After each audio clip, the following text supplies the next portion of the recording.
Hi friends, welcome to our channel. Friends, இந்த வீடியோவில் நம்ம எதை பற்றி பார்க்க போகிறோன்னா, நடந்து முடிஞ்ச டிஎன்பிஎஸ்சி குரூப் 2 உடைய உமன்ஸ் கட் ஆஃப் தான் பார்க்க போகிறோம். மென்ஸ் கட் ஆஃப் பார்த்தீங்கன்னா இந்த வீடியோவுடைய டிஸ்கிரிப்ஷனில் லிங்க் கொடுத்துருக்கேன், அதில் போய் பாருங்கள். ஃப்ரெண்ட்ஸ், இந்த கட் ஆஃப் எதை வச்சு நம்ம எடுத்துருக்கோன்னா 2018 கட் ஆஃப் அனலைஸ் வச்சு தான் இந்த கட் ஆஃப் நம்ம எடுத்துருக்கோம். சரி வாங்க ஃப்ரெண்ட்ஸ், வீடியோக்குள்ளே போகலாம். ஃப்ரெண்ட்ஸ், 2018 பார்த்தீங்கன்னா ப்ரெசென்ட் ஆனவங்கன்னு பார்த்தீங்கன்னா எக்ஸாமுக்கு 6,30,000 பேர் வந்து எக்ஸாம் அட்டன் பண்ணியிருக்காங்க. ஆப்சென்ட் ஆனவங்கன்னு பார்த்தீங்கன்னா ஒரு அப்ராக்சிமேட்டாக ஒரு 2 லட்சம் பேர் வரைக்கும் ஆப்சென்ட் ஆகிருக்காங்க. வேக்கன்சின்னு பார்த்தீங்கன்னா அப்போ வந்து 1200 இருந்தது நியர்பை.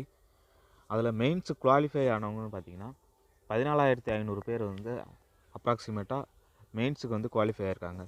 சரி வாங்க அடுத்து 2022 அனலைஸ் பார்ப்போம். இப்போ நடந்த குரூப் 2வில் பார்த்தீங்கன்னா ப்ரெசென்ட்டுன்னு பார்த்தீங்கன்னா அதாவது 9,20,000 பேர் அப்ராக்சிமேட்டாக வந்து ப்ரெசென்ட் ஆகிருக்காங்க. ஆப்சென்ட்டுன்னு பார்த்தீங்கன்னா 1,80,000 பேர் வரைக்குமே ஆப்சென்ட் ஆகிருக்காங்க. வேக்கன்சின்னு பார்த்தீங்கன்னா 5,500 வேக்கன்சி அப்ராக்சிமேட்டாக இருக்குது.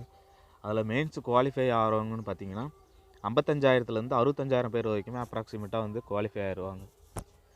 ஸோ இப்போ வாங்க கட் ஆஃப் பார்க்கலாம். 2018 பார்த்தீங்கன்னா ஜென்ரல் கேட்டகரிக்கு 158 கொடுத்துருந்தாங்க. இப்போ நம்ம எவ்வளோ எக்ஸ்பெக்ட் பண்ணலான்னா ஒரு 137+ கொஷின்ஸ் நம்ம எக்ஸ்பெக்ட் பண்ணலாம். 137 எடுத்துருந்தால் சான்சஸ் இருக்குது.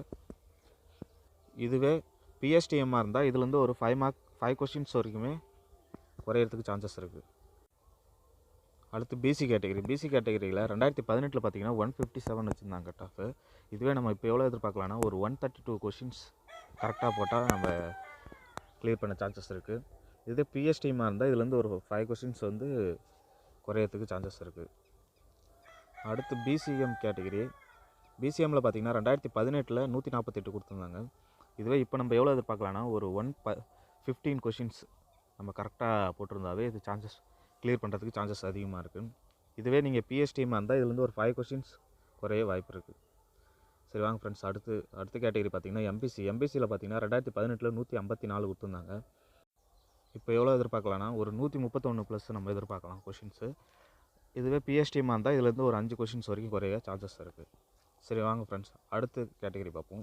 அடுத்த கேட்டகரி எஸ்சி கேட்டகரியில் பார்த்தீங்கன்னா 2018 150 கட் ஆஃப் கொடுத்துருந்தாங்க. அதுவே இந்த வாட்டி நம்ம எவ்வளோ எதிர்பார்க்கலான்னா ஒரு 115+ எடுத்திருந்தாவே நம்ம இதில் கிளியர் பண்ண சான்சஸ் அதிகமாக இருக்குது. இதே பிஎஸ்டிஎம்மாக இருந்தால் இதுலேருந்து ஒரு 5 கொஷின்ஸ் வரைக்கும் கம்மியாக சான்சஸ் இருக்குது. சரி வாங்க ஃப்ரெண்ட்ஸ், அடுத்து எஸ்சிஏல பார்த்தீங்கன்னா 2018 142 கொடுத்துருந்தாங்க.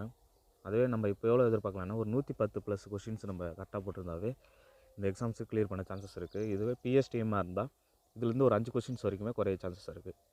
அடுத்த கேட்டகரி பார்த்தீங்கன்னா எஸ்டியில் பார்த்தீங்கன்னா 2018 140 கொடுத்துருந்தாங்க. அதுவே இப்போ நம்ம எவ்வளோ எதிர்பார்க்கலாம்னா ஒரு 105+ கொஷின்ஸ் நம்ம போட்டிருந்தாவே கிளியர் பண்ண சான்சஸ் இருக்குது. இதுவே இதில் பிஎஸ்டிஎம்மாக இருந்தால் இதுலேருந்து ஒரு 5 கொஷின்ஸ் வரைக்குமே சான்சஸ் இருக்குது. ஓகே ஃப்ரெண்ட்ஸ், இந்த வீடியோ உங்களுக்கு யூஸ்ஃபுல்லாக இருந்திருக்குன்னு நினைக்கிறேன். இந்த வீடியோ யூஸ்ஃபுல்லாக இருந்தால் இந்த சேனலை சப்ஸ்கிரைப் பண்ணிக்கோங்க, அந்த பெல் பட்டனை கிளிக் பண்ணிக்கோங்க. நான் போடுற வீடியோ உங்களுக்கு நோட்டிஃபிகேஷனாக வரும். தேங்க்யூ.